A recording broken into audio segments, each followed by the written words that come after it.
Alright, in this video I want to talk about running the race, the Christian race, and how it's not about salvation, but actually about helping others. This is more like the Christian race where we actually see people helping one another, right? But what we have is a lot of Christians that are like this guy right here, that are like a Cain or the Pharisees, the legalist, who's making sure that they are able to run the race and finish the race. But if everybody else can't, whatever. They're kind of running ahead, saying, come on, keep up, and trying to use their example to encourage others.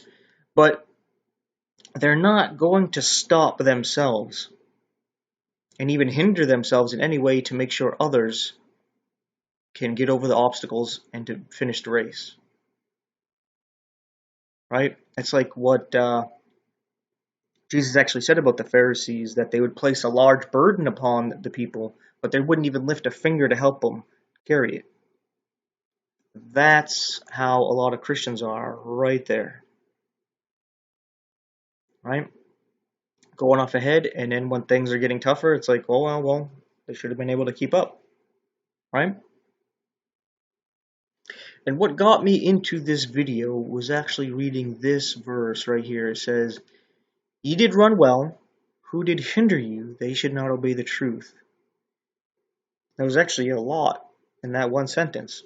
He's talking about them running the race, and they were running well. But they were hindered because they were not obeying the truth. I want to break that all down a bit more, but I want to talk about this race first. Just in this verse alone, we can see that it's not about running off ahead, right? As Paul is running the race, but he's making sure everybody else is able to run the race and finish the race, because it's not about you getting past the finish line before everybody else. It's actually more about being like Jesus, who is fully capable of finishing the race with ease, but instead he stops and he tries to help everybody else get past the finish line. Because it's not about finishing first, right?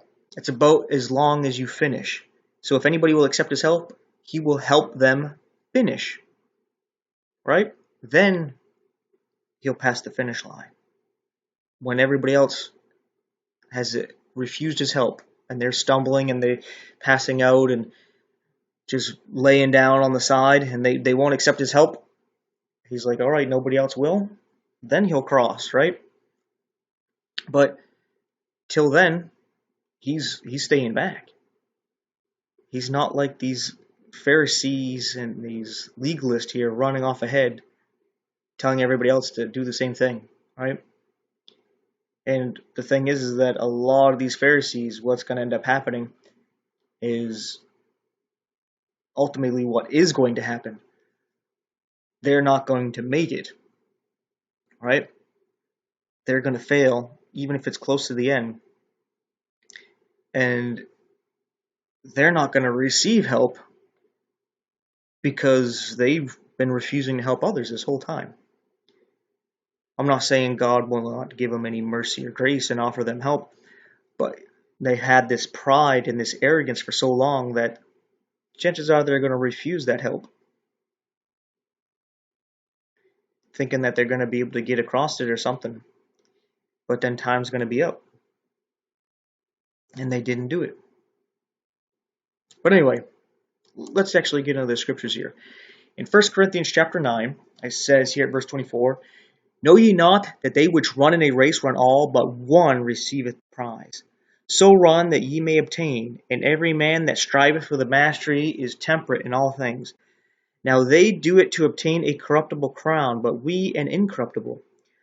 I therefore so run, not as uncertainly, so fight I, not as one that beateth the air, but I keep under my body and bring it into subjection, lest that by any means, when I have preached to others, I myself should be a castaway." Now see, a lot of people take this to be, we have to run the race to earn salvation, right?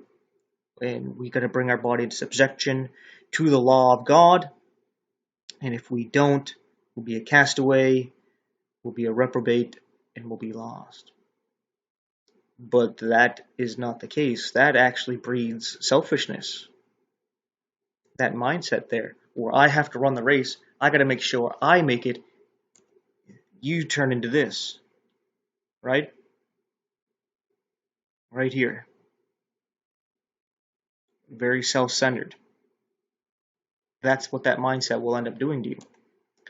But obviously that's not what Paul is doing, since if that was the case, he wouldn't be sitting here trying to get everybody else prepared, ready to run, and to encourage them and make sure that they pass the finish line as well, because he's actually encouraged them to get the crown, not as though there's only a crown for him, and if he doesn't win, he's not going to get it, but that there's a crown for all of us if we will pass the finish line, right?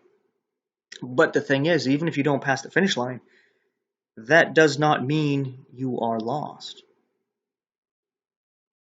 right? So I'm going to break that down a little bit.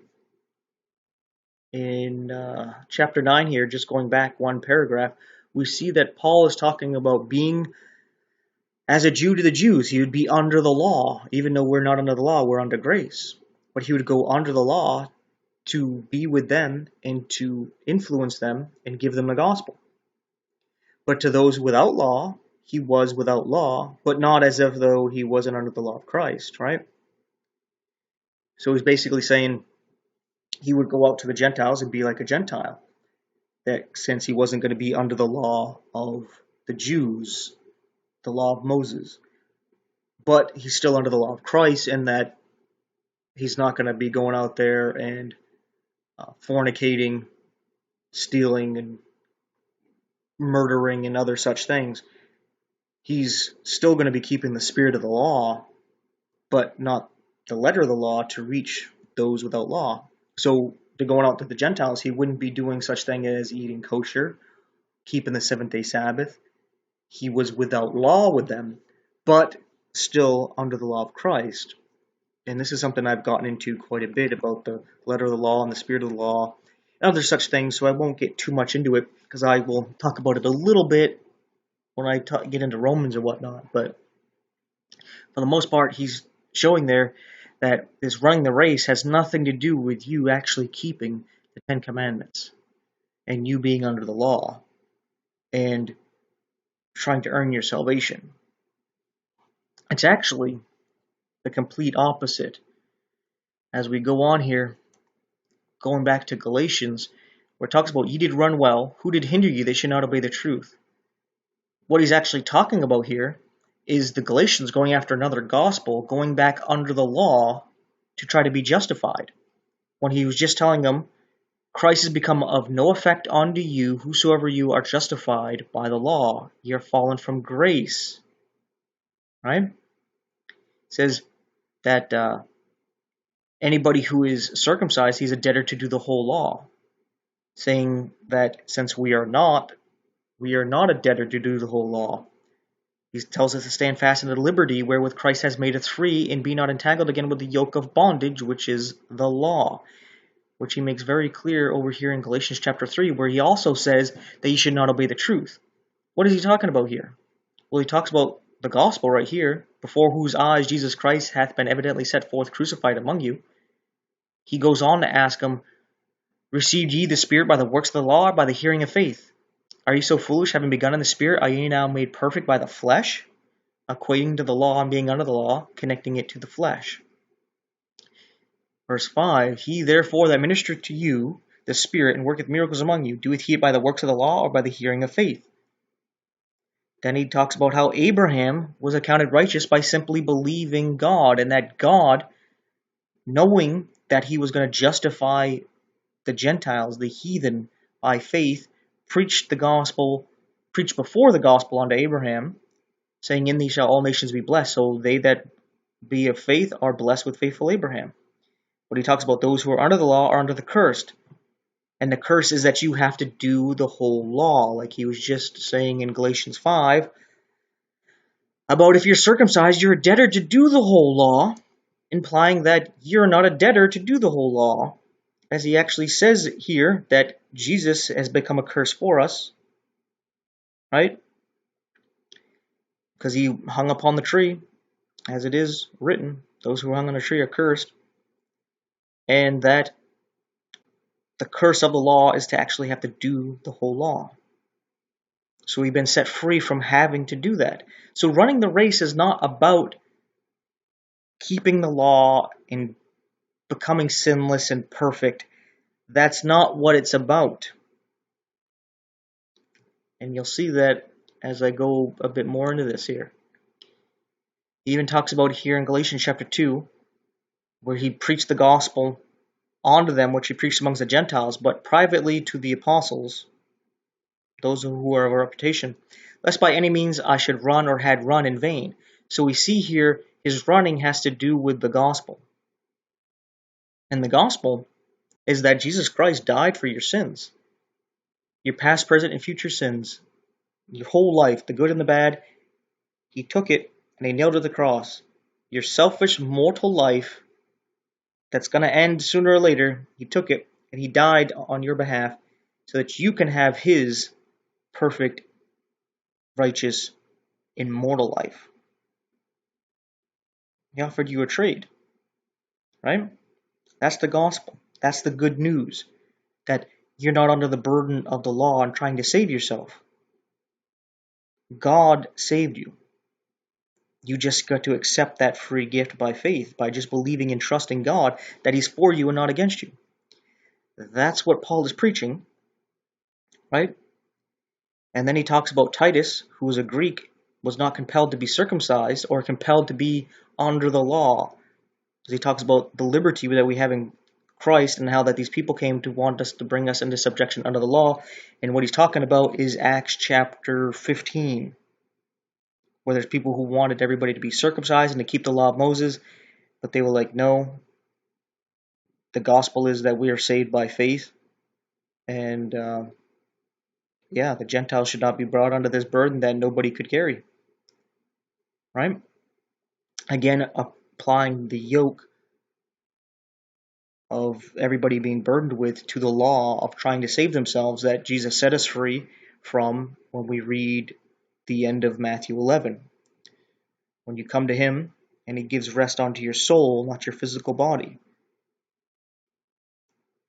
So anyway, as we're seeing all this, we get that connection to running this race has to do with staying in faith, walking by faith, not by sight, right?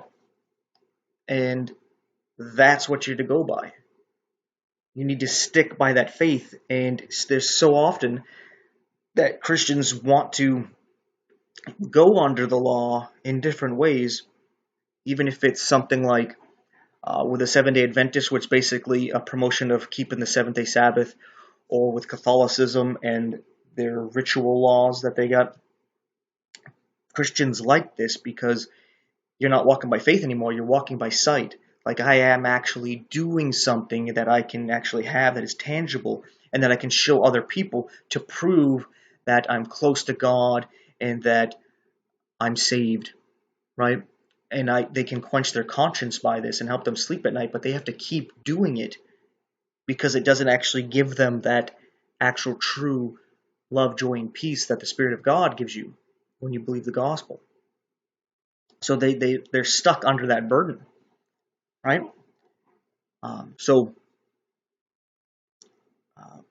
Just continuing with this thought here, when we see this race here about Paul bringing his body into subjection, we also read here in Romans chapter 7, verses 13 through 25 here that Paul talks about his flesh.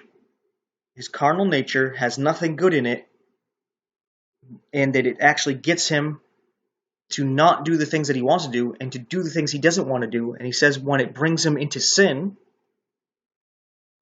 that it's the sin that dwells in him, it's not himself. Like we read in 1 John 5 about the seed that is within us doesn't sin.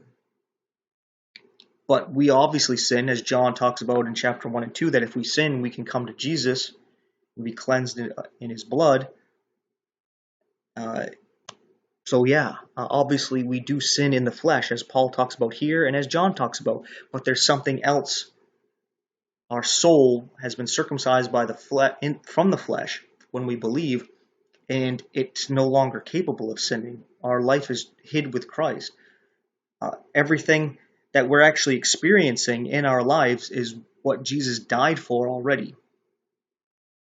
So we kind of get to live through it, even though Jesus already paid for it and we accepted his sacrifice. We're still going to live this life and constantly have a reminder of what he did for us, as our body still gets us to do the things we don't want to do and keeps us from doing the things we want to do. Not using that as an excuse to give in and not to bother to fight against the flesh, but just to lift your spirits and that you're not condemned, as Paul goes on to say right here, that there's no condemnation to them which are in Christ Jesus, who walk not after the flesh, but after the Spirit. And as I was just showing, walking after the flesh is walking under the law. You're walking by sight and not by faith. And as he also says in Romans chapter 7, right at the beginning, about being under the law of the husband, but if the husband died, the wife is free from that law. So we are to serve in the newness of the Spirit and not in the oldness of the letter. Another connection to the law being the flesh, because you're going by sight, something tangible, right? So you got all these different things that you're seeing, like, oh, I'm not sinning, I'm not outwardly sinning, right? Because inwardly, most likely, right? I mean, most definitely you're sinning. But whether it comes out and everybody can see it, you might be able to put a lid on that. And then let's say you go to a confession, right? You go say Hail Marys and Our Fathers. Then you go partake of the Eucharist. And then you go rest on the Sabbath day from sunset Friday to sunset Saturday. And you do other such things. You got all this tangible stuff in front of you to be like, hey, look, I'm saved. I'm close to God. Look at my works. Right? That's being under that burden, because you're just doing that to quench your conscience and to try to do this right here. Screw everybody else. I'm running. But you're not going to make it. Nobody does. We all need Jesus. But you're going to try anyway. And the race is not just like an hour. It's not a marathon where it's a few hours. And it's not something you do in a week, a month, a year. It's your life. So you're strong today, and maybe not tomorrow. Right? Everybody wears down. Everybody gets caught by something. Right? So this needs to be the actual race where you know you're saved, so you don't have to worry about that, and you help others get saved, and to help them overcome the flesh, the world, and the devil, encouraging them, exhorting them, and being an example as well, right? Getting close to God in prayer, in reading the Bible, and thinking about others and helping them out, trying to get the attention off of yourself, not the attention of others necessarily, but your own attention off of you, and have your attention on God and other people. There's times, the attention on you, you're really, really hungry, really, really tired. Oh, yeah, of course, you need something to eat, you need to rest, right? But for the most part, you're fed, you're rested, you're healthy, you can put your thoughts on God and other people, right? And hopefully, when you're needing it, you got the attention of other people to help you, right? But yeah, this is kind of a rough draft. I'm going to actually be thinking about this more, meditating on it, studying it a bit more. So hopefully later on I can get more detail on running this race and break it down a little bit better and make it simpler, so that we're more like this, helping one another, where we're not trying to be like this guy and this guy climbing over themselves and forgetting everybody else. Not saying that's what they're doing, but let's just use that. but they're actually helping each other. And like this guy, he's getting up there to help pull others up. And we're less like this. Like, think about it. Do you see this as Jesus right here? Like, I'm just going to see you later, everybody. When it's more likely Jesus is back here, maybe even a little bit further back, making sure everybody's going. And if anybody stops, it's falling down, something's going on, he's stopping and helping them get back up, and even putting them on his shoulder there to carry him for a bit. And then he'll even stop if he sees other people on the wayside to try to get them to come run in the race too. Right? So he's behind, making sure everybody's going on ahead. Don't be this guy or gal, right? You want to be like these people here, helping, encouraging others to run the race, not for salvation, but for the crowns. I actually have that up right here. This is not for salvation. I'm not saying the crowns look like this. They're just representations. All right, I just brought it up because it talks about the crowns that you find in the actual scriptures. These are rewards, and I imagine they have something to do with some kind of authority, some kind of blessing that you're going to have for all of eternity. So there's something to actually strive for. You know, there's not something that fades. Like every year you're going to have the Super Bowl and the World Series and the Stanley Cup and whatnot. And it's just kind of like whatever after a while, right? Who's going to win it this year? Right? It just kind of fades. This is something that doesn't. So it's definitely something to strive for.